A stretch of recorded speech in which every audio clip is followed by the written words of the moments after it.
Hi, welcome to Growth Marketing Chat. Today I am here with Alex Poulos. He's the VP of Marketing at security.ai. He's an amazing marketing leader who has led several companies through their acquisition journey. Alex, thank you so much for being with me today. Of course. Thank you so much for having me. Great. So, I tried to give a little bit of background about yourself, but would you mind just giving you a little bit of background about you? Yeah, no, thanks for putting me on the spot there. I like to say that I'm an engineer that turned marketeer, and I was able to do that very, very early and very consciously in my career. So I do have that technical background with me all along. All my career has been in high tech, either software or SaaS. Mm-hmm. And I think along the way, I had the opportunity to found and run my own marketing agency for a few years, which was a very real experience for me being a founder, but also has taught me a lot, especially since now I work exclusively with startups. So having that founder perspective and having some of the understanding of what a founder might face has helped me a lot. As you mentioned, most recently, I was the CMO at Chartio, which got acquired by Atlassian, and then the CMO of DocSend that got acquired by Dropbox before starting now at security.ai. Great. Well, thank you for that. So today, I'd like to talk a little bit about the experience of CMOs and their role in the company. And my first question for you is that CMOs have the highest turnover in the C-suite. And the average tenure of a CMO is 1.9 years. So that's a little bit scary when you think about it. So what do you think causes that? Yeah, I think it's scary and I think it's true. And it's a very good question. And maybe we can answer it in two different ways, right? So the first approach, the first aspect is, for a while, the CMO role has not been well defined. So in essence, there has been a little bit of a lack of clarity on the definition of the role itself and the KPIs around the role. For example, right, is CMO and VP of marketing the same role?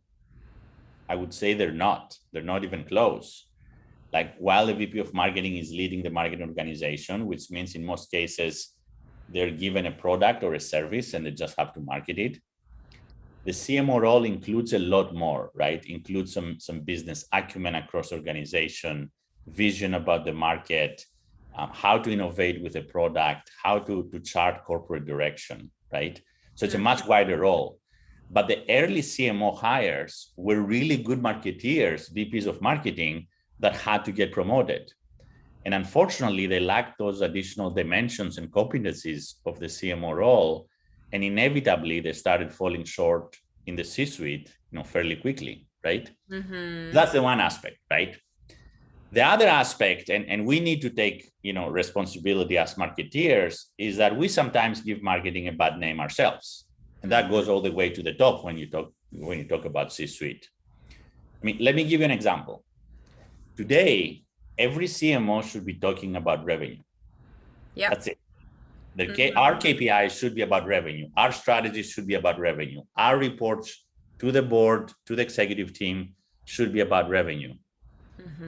Yet, right, we still talk about leads. We still talk about MQLs. We still talk about SQLs, right? Yeah. Which, to be honest, are terms that we only understand in marketing and no one else really cares. And the more we talk about them instead of talking about revenue, the more we make the CMO role irrelevant to the conversations that are happening at the C-suite. Yeah. So let's get back to revenue. That will be my advice here. I cannot agree more. We're actually putting together an entire guide about revenue marketing and how every member of the C-suite can collaborate about it. So I didn't intend this little plug here, but yeah. Hey, it's true though, right? It's what we need to do, right? Every member of the C-suite should be aligned around the key business metrics of every company. Yeah, exactly. And there is so much more to generating revenue than only lead gen, right? Lead gen is like one way of generating revenue, but yes, there are many more options there. Great. So that kind of brings us into our next question.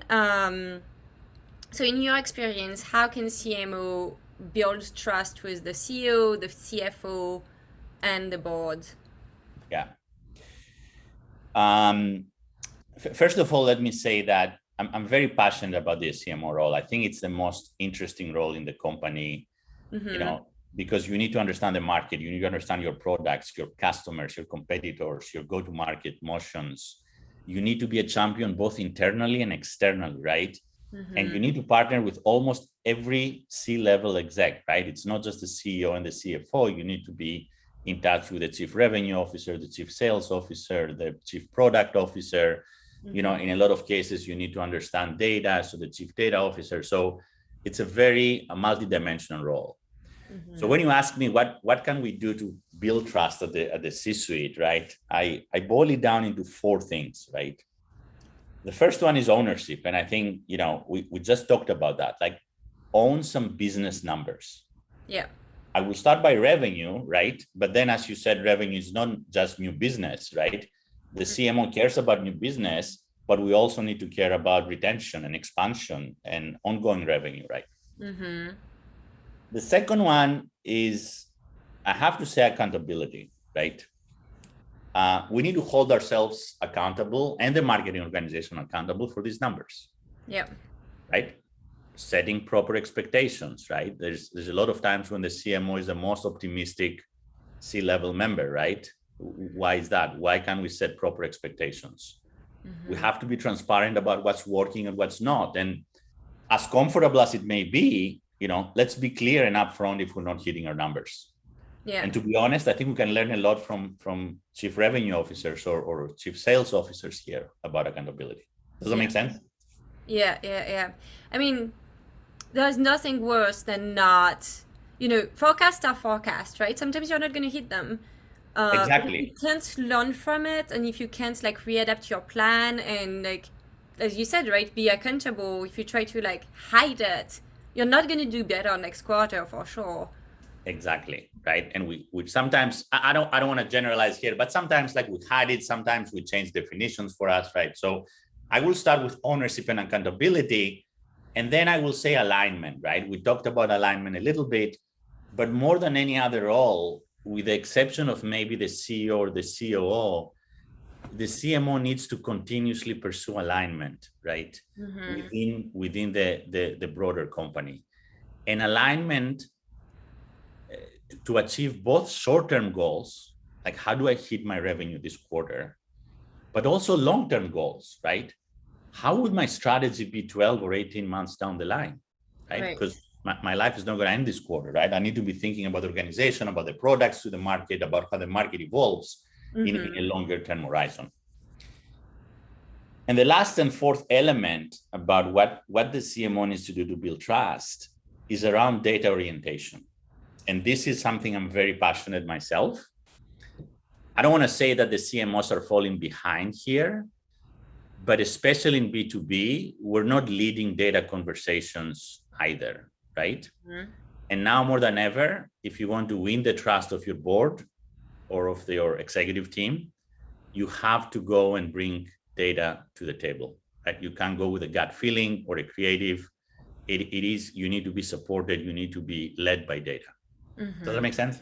Yeah, absolutely.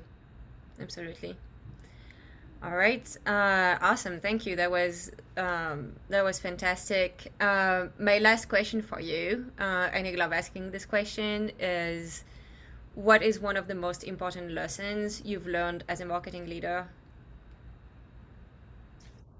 Yeah, there are some things that I learned the really hard way, I have to admit, right? Again, maybe I can highlight 3 or 4 different things here. The first one being, as a marketing leader, you have to be passionate about the company's mission, about the company's product. Get excited about it, because if you're not excited, you won't have that sparkle. It's going to be hard for you to be creative and drive if you want the grit to be successful. The second element is obvious, but it is probably the most important one of the 4 that I'm going to talk about. Hire the best. right? If you can take the extra step to hire someone who can excel in something versus someone who can just get the job done, do it. Yeah. You're going to learn more. It's going to push the rest of the team. It will pay off big time. Mm-hmm. The third thing, and I think it is also very important, but it comes with experience, is don't try to do everything. Like, prioritize your strategies that make sense for the company. Yeah. And you don't need too many. You maybe come down to maybe 2 or 3 strategies, but for those strategies, you have to be number 1 or number 2 in the industry, right? You have to be like expert in those. Mm-hmm. And we all know that everyone in the company has an opinion about marketing, right? People come to you and say, okay, change the CTA button. It should be blue, not white, right? Mm-hmm. Why aren't we on TikTok, right? And how come we're doing this event and not another event? And, here is a demand gen play that, someone emailed me about, right? Everyone has an opinion. Yeah. The most successful companies, when it comes to the go-to-market, they don't try to do everything. They find those 1 or 2 things and they become the best in them, right? Yeah. Yeah. And the last thing that I have to admit, I've personally, struggled in my career, right? Because, is how to learn to fail constructively, right? And there's a lot we can learn here from lean startup models and how the agile product development is happening. But no one wants to fail. No high performer CMO wants to come out and say, you know what, we ran this campaign and it didn't work out, right? So yeah. But inevitably, some of the things we'll try will fail, right? Mm-hmm. They may fail. So having this culture and this structure in place to measure our learnings, mm-hmm. to iterate based on what we're learning, right? Yeah. And decide when do we need to persevere and when do we need to pivot away from something. I think it's a huge asset for CMOs, especially in technology or software markets where things change very quickly. Yeah, absolutely. So that was awesome. Thank you so much for spending the time, Alex. I think one of the things I really take away from this conversation is that being accountable and being structured, like when we talk to you, you seem really, really structured, is really, really important to be able to report on what works, what doesn't, having accountability, and then eventually be a very successful marketing leader. No, I appreciate the questions. I think they were very, very good questions. And I think, we're both very passionate about how can we make marketing really have an equal or even bigger seat on the executive table, right? We don't want to be the one sitting on a stool on the side. We want to have a seat that comes with responsibility and accountability, as you mentioned. Yeah. And exactly. And that starts with revenue, right? Because this is one of the most important drivers of businesses. So, yeah. All right. Well, Alex, thank you again. I really appreciate your time today. Of course. Thank you for having me. I appreciate that.